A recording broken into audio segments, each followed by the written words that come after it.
Do të ndalemi në këto momente në një tjetër zhvillim pikërisht tek vendimi i qeverisë për të mbyllur TikTok-un në Shqipëri, por edhe tek qëndrimi i opozitës për cilën Berisha ka thirrur një protest. Do të zhvillojmë një bisedë me zotin Burhan Misiraj, ekspert i teknologjisë dhe kandidat për deputet. Përshëndetje zoti Misiraj. Përshëndetje juve, si jeni? Faleminderit. Faleminderit për ftesën. Autoriteti kombëtar për sigurinë kibernetike në zbatim të vendimit për mbylljen e TikTok kërkon bllokimin e të gjitha IP-ve të TikTok-ut në territorin e Shqipërisë. Nga ana teknike, a është e mundur të realizohet kjo? Nga ana teknike po, është e mundur, por ka një makinacion tjetër që njerëzit mund të përdorin një IP tjetër. Pra, mbyllja e TikTok-ut, dhe mbyllja e IP-ve nuk është funksionale si kërkesë për ata që dinë të bëjnë dy gjëra më shumë në elektronik. Mund të bëjnë një IP të një vendi tjetër, pra të përdorin një IP në një vendi tjetër dhe mund të aksesojnë akoma TikTok-un. E kuptoj. Në shkresën e lëshuar nga AKSK kërkohet gjithashtu bllokimi i DNS-s në të gjithë territorin. Çfarë nën kupton kjo?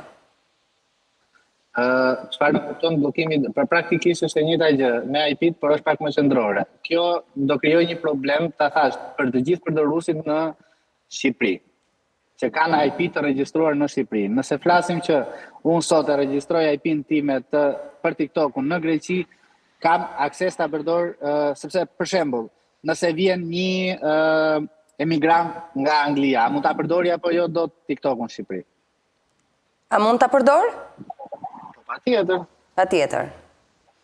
Pra praktikisht kjo është e gjithë, nuk lejohet për IP që janë të regjistruara në Shqipëri, por nëse ti ndryshon location e IP-s, është një gjë para 4-5 vjetësh kur kemi qenë karantinë, u bë një bllokim i rrjeteve sociale në gjithë Shqipërinë dhe vetmja gjë që bën të gjithë po themi personat që donin të aksesonin internet dhe rrjetet sociale ndryshuan IP-n edhe kishin mundësi që t'i përdornin. Ndryshon IP-n, vendosën IP të një vendi tjetër. Ju kuptoj. Sipas shpresës, çdo operator apo sipërmarrës që ofron shërbime të komunikimeve elektronike duhet të respektojë kufizimet e transmetimeve të caktuara me përmbajtje të paligjshme. Çfarë do të thotë kjo dhe mund të realizohet? Shiko, parimisht unë do doja që si fillim të jap mendimin tim për hapjen dhe mbylljen e TikTok-ut nëse është e mundur, pa diskutim, domethënë që nuk është problem për ju. Në këtë moment, unë nuk mendoj se zgjidhja është të mbyllim TikTok-un. Parimisht jam kundër mbylljes së aplikacionit TikTok. Por, e them dhe dua shumë që tjetë e rëndësishme pika që duhet të jetë e kontrolluar. Pra, për fëmijët që janë në moshën 14, 16, 18 vjeç, të ketë një algoritëm të caktuar për informacionin që ata marrin. Kjo është zgjidhja më e mirë që ne mund të bënim. Jo thjesht dalim sot dhe ne do mbyllim platformën TikTok. E njëjta gjë ti pse s'po mbyll edhe Instagramin, pse s'po mbyll edhe Facebookun, ti ke informacion gabuar në të gjitha rrjetet sociale. Shmangja dhe zgjidhja më e mirë në këto momente do ishte fakti që nëse ne do të kishim mundësi të bënim të kontrollonim algoritmat që të rinjt marrin informacion, duke qenë se të rinjt janë edhe mosha më problematike për informacionin që marrin në TikTok. Kjo është për atë që unë mendoj për një zgjidhje në lidhje me TikTok. Ju kuptoj, e kuptoj që jeni kundër, po këtë dëmton më shumë mbyllja e TikTok-ut? Shiko, sot ta marrim gjerë, të rinjt kanë një problem shumë të madh me punësimin. Ka mira të rinj, mos thënë qindra, por ka mira të rinj që e përdorin TikTok-un për të punësuar, për shitje blerje, për të bërë freelancer, për të bërë të gjitha makinacionet që ka siguruar të mirat dhe benefitet që ka TikTok-u si rrjet social.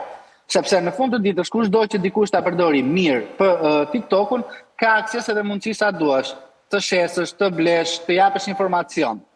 Prandaj them që TikTok-un në mas i dëmton të gjithë, mbyllja e TikTok-ut. Kontrollimi i TikTok-ut nuk dëmton askënd. Kjo është qasja që unë kam për sa i përket masave të fundit.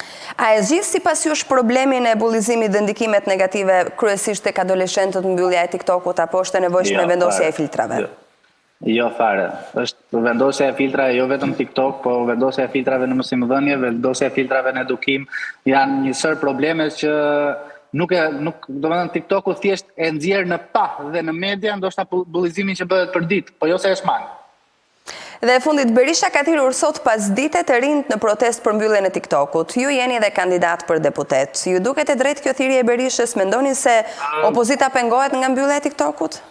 Kjo është një protest politike, nuk është se ka ndonjë qëndrim për këtë punë, nuk do marr pjesë pa diskutim, sepse nuk e mendoj se është e drejtë.